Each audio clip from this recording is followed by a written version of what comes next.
진짜 관심 많으실 텐데 제가 강의 준비하면서 이것저것 찾아봤는데 사실은 정답도 없고 정답이라기보다 뭔가 이렇게 묘책은 없는 것 같습니다. 묘책은 없어서 저는 오늘 그냥 다 아시는 내용을 조금 더 명확하게 해드리는 그런 강의라고 생각을 하시면 되겠습니다. 제가 맡은 주제는 질 좋은 배아 만들기입니다. 배아라는 표현을 잘 아시겠지만 정확한 정의는 이렇게 되어 있더라고요. 배 엠브리오 또는 배아는 발생의 초기 단계로 접합자가 세포 분열과 분화를 거쳐 형성하며 발생이 더 진행되면 태아라고 부른다고 합니다. 동물 저희죠. 동물은 수정란이 첫 번째 세포 분열을 시작하여 태아가 되기 전까지를 배아로 정의하고, 저희들은 사실 임신 6주부터 아기를 보기는 하지만 이 생물학적인 정의는 임신 8주 이전까지를 배아라고 부른다고 합니다. 저희는 배아를 수정란이라고 부르기도 하죠. 네. 이거는 여러분들 많이 알고 계시는 그림일 텐데 저희가 배아 이식을 하면서 항상 찍어드리는 그림입니다. 먼저 난자가 있고요. 위쪽에, 왼쪽에. 그것이 이제 수정이 됐는지를 확인을 하고 난 다음에 그 다음날 2세 포기가 되고요. 그 다음에 뭐 3세 포기, 4세 포기를 거쳐서 8세 포기, 여기까지가 이제 주로 3일 배양 배아가 되고요. 저희 병원에서 많이 하고 있는 이제 4일, 5일 배양은 다 그 이후 것이고요. 요즘 다 알고 계신 이 5일 배양 배아를 많이 하고 있습니다. 근데 이 5일까지 가는 과정에서 배아들이 생각보다 많이 죽어요. 근데 이제 그거를 좀 아까워하시는 경우도 있는데 당연히 아깝죠. 예, 왜냐면 난자 10개 나오면 배아 만들어지는 건 5개밖에 없습니다. 근데 그 과정에서 어떻게 보면 그게 좋은 애들이 선별되는 과정이라고 생각을 하시면 될 것 같습니다. 그래서 얼마 전에 난자 16개 나왔는데 수정이 8개밖에 안 됐다고 막 이렇게 슬퍼하시는 분이 계셨었는데, 네. 거기서 또 배아가 8개가 다 살 수도 있고 하기 때문에 얘네들한테 이제 끝까지 시험을 잘 볼 수 있게 해야 되고, 저희가 이제 그 과정에서 조금이라도 로스되는 걸 막기 위해서 저희 배양실이 진짜 열심히 노력을 하고 있습니다.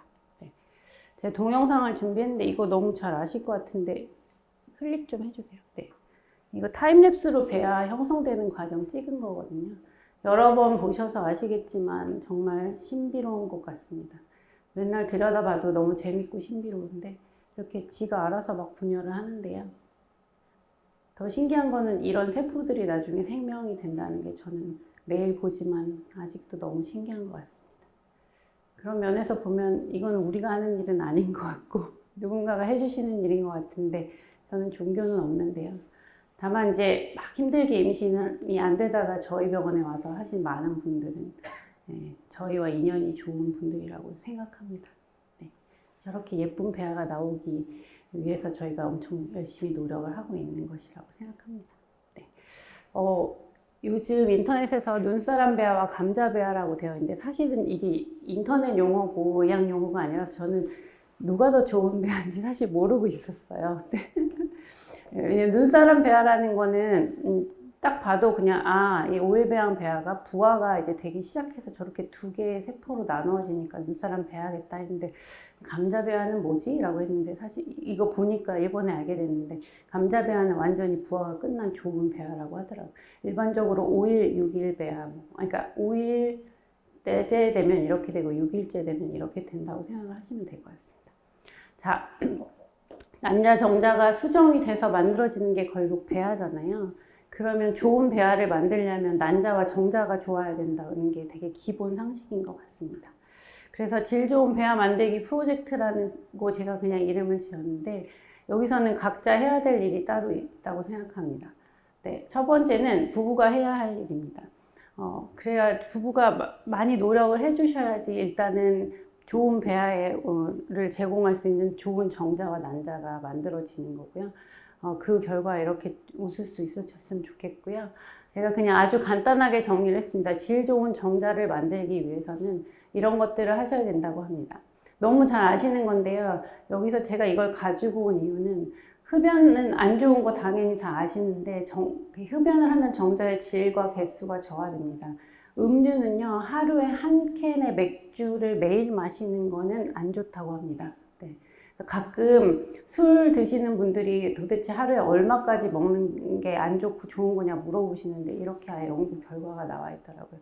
그래서 매일 먹는 거는 안 좋다. 그리고 카페인은요, 다행히 하루에 한두 잔까지는 괜찮은 걸로 되어 있습니다. 체중은요, 사실 여성분들은 잘 관리를 하시는데 생각보다 배우자분들 중에 체중 관리를 못 하시는 분들이 많이 계시는 것 같아요. 그래서 여기도 명확히 정의가 나와 있더라고요. 남성분 위주로 했을 때 허리둘레 90cm 이상이면 체중 관리를 하셔야 되고, BMI로 계산했을 때 23 이상이시면 과체중이기 때문에 이 밑으로 조절을 하시는 게 좋고요.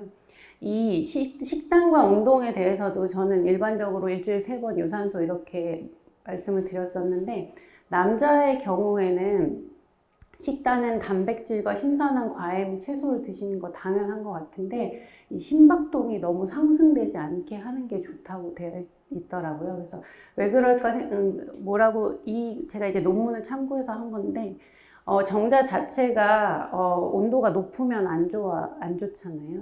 심박동이 너무 높아지는 상황이 되면 이제 땀이 많이 나고 그럼 체온이 상승할 수 있어서 남자의 경우에는 심박동이 너무 상승돼서 막 땀이 많이 나는 상황을 그닥 추천하고 있지는 않더라고요. 최근에 제 논문에서 발췌를 했습니다. 그리고 질 좋은 정자 만들기 2 보면 이거 차갑게 하셔야 됩니다. 여기서 사우나 좋아하시는 남성분들 생각보다 많이 계시던데 사우나는 안 된답니다. 그리고 꽉 끼는 바지와 속옷 이런 거 입으시면 안 되고, 이것도 딱 다리 위에 올려놓는 노트북도 너무 자주 되면 안 좋을 수 있다고 꼭 집어서 나와 있더라고요. 그리고 영양제는 저희가 일반적으로 사실 엽산을 드시고 계신데, 근거 중심으로 하면 엽산에 대한 스터디보다는 정자는 항산화제에 대한 연구 결과가 많기 때문에 저는 요즘 꼭 멀티비타민 드시라고 말씀드리고 있고요. 이 연구자들은 아연을 꼭 강조를 하고 있더라고요. 아연이 부족하면 남성 호르몬 감소하고 DNA 질에 중요한 영향을 미치기 때문에 아연을 꼭 챙겨서 먹으라고 되어 있고, 스테로이드와 관련된 약물은 안 드시는 게 좋다고 되어 있고요. 이것도 항상 많이 궁금해 하시는데 사정주기, 긴 금욕기간은 정자 질에 안 좋다고 합니다. 긴 거의 의미는 여기서는 한 일주일 이상은 안 좋다고 얘기를 하고 있고요. 특히 배란 시기에는 어떤 방식으로든지 이틀에 한 번씩은 사정을 해주는 게 좋다고 권유를 하고 있었고요. 스트레스 관리도요, 그냥 스트레스 관리라고만 되어 있지 않고, 스트레스를 받는 상황에서 그거를 없애기 위해서 취미생활을 꼭 해라, 이렇게 연구자들이 얘기하고 있었어요.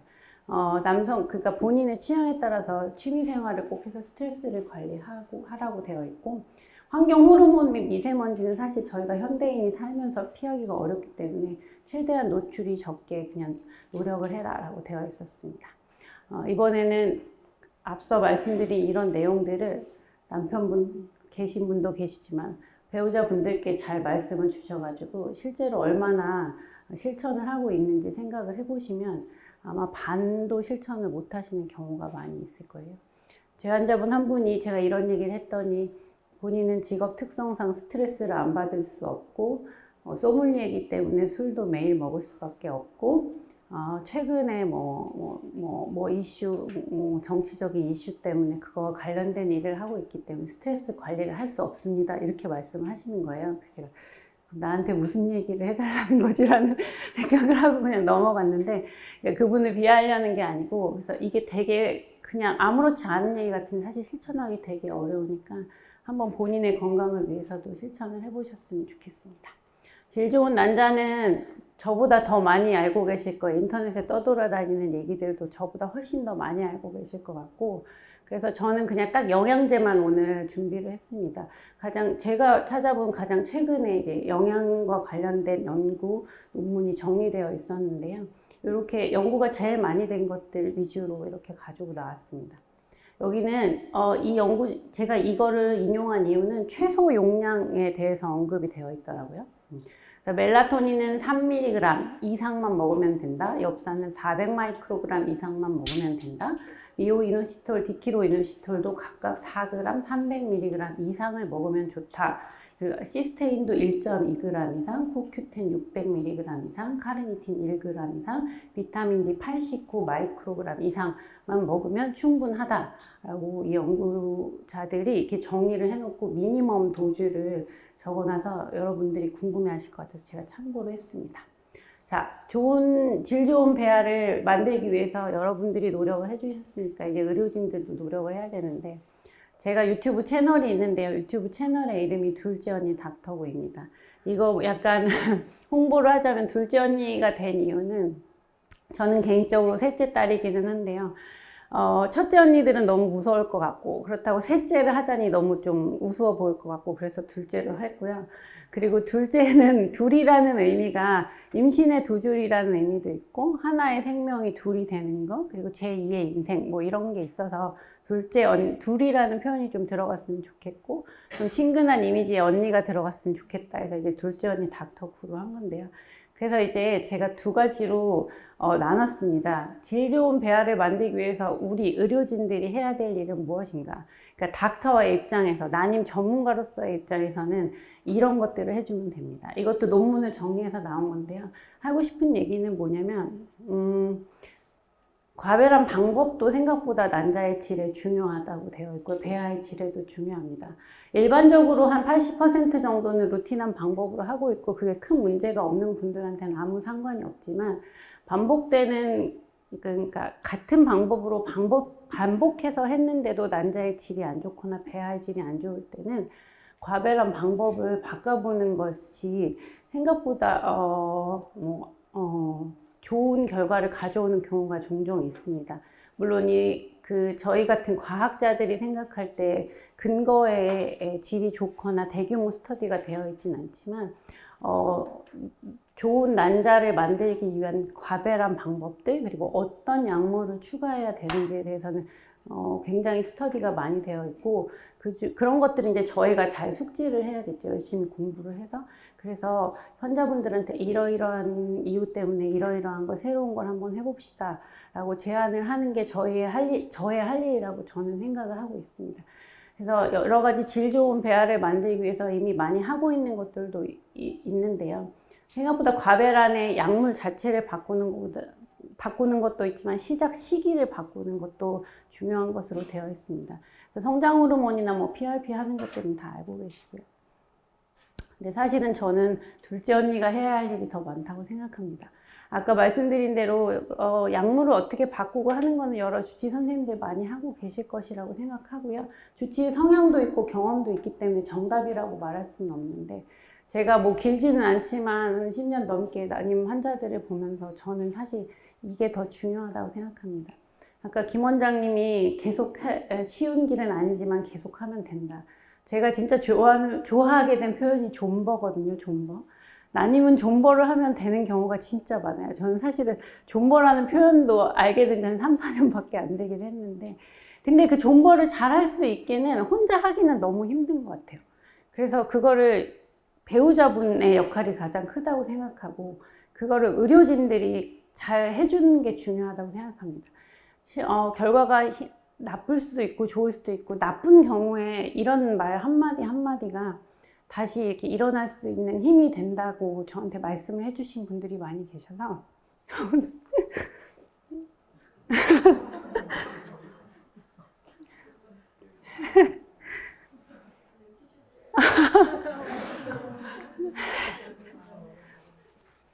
죄송해요.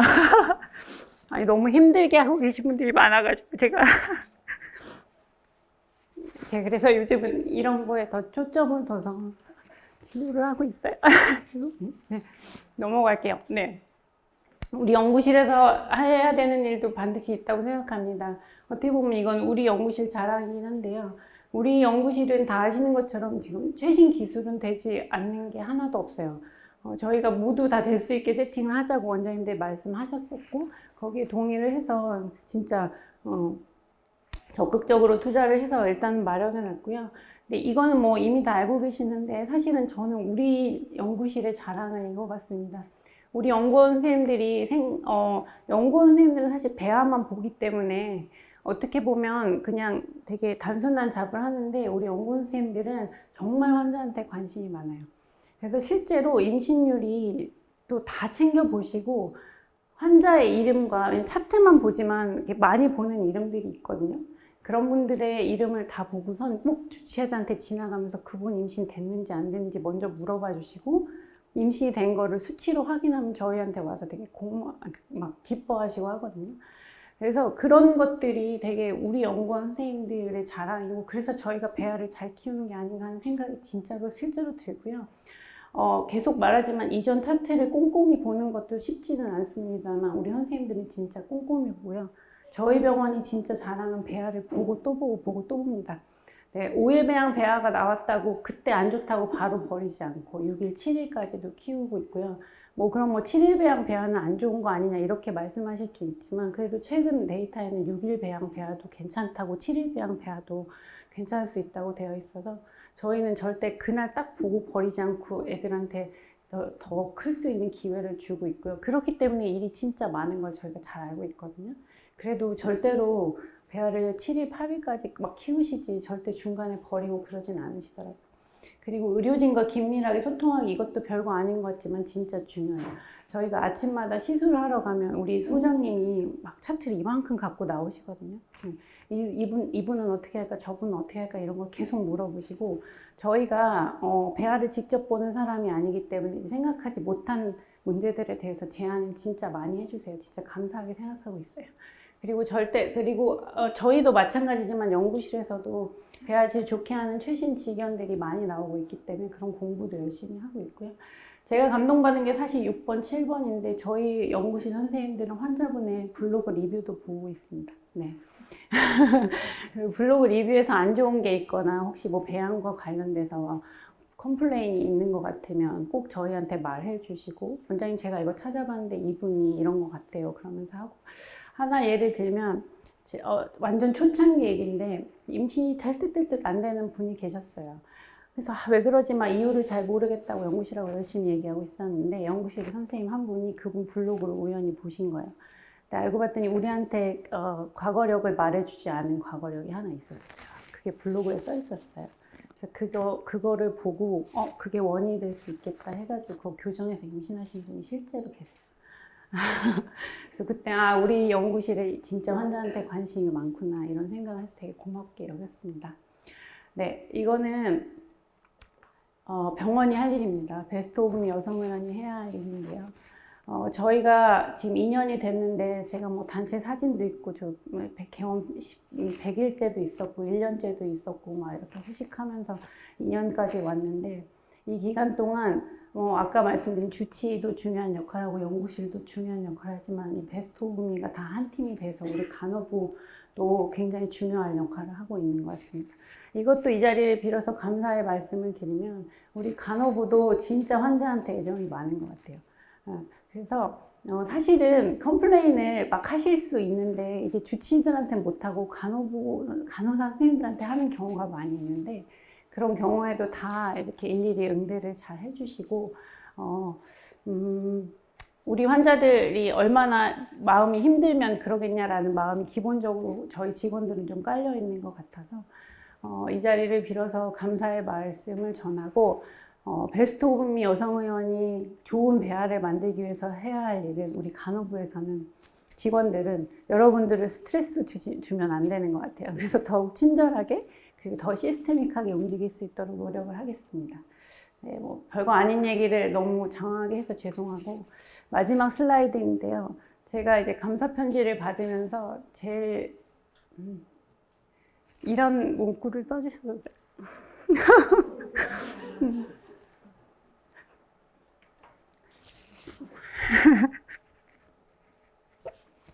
네, 끝나지 않을 것 같은 긴 터널에 한 줄기 빛이 되어주셔서 감사하다고 저한테 네, 저한테 이제 이런 편지를 남기셨었거든요.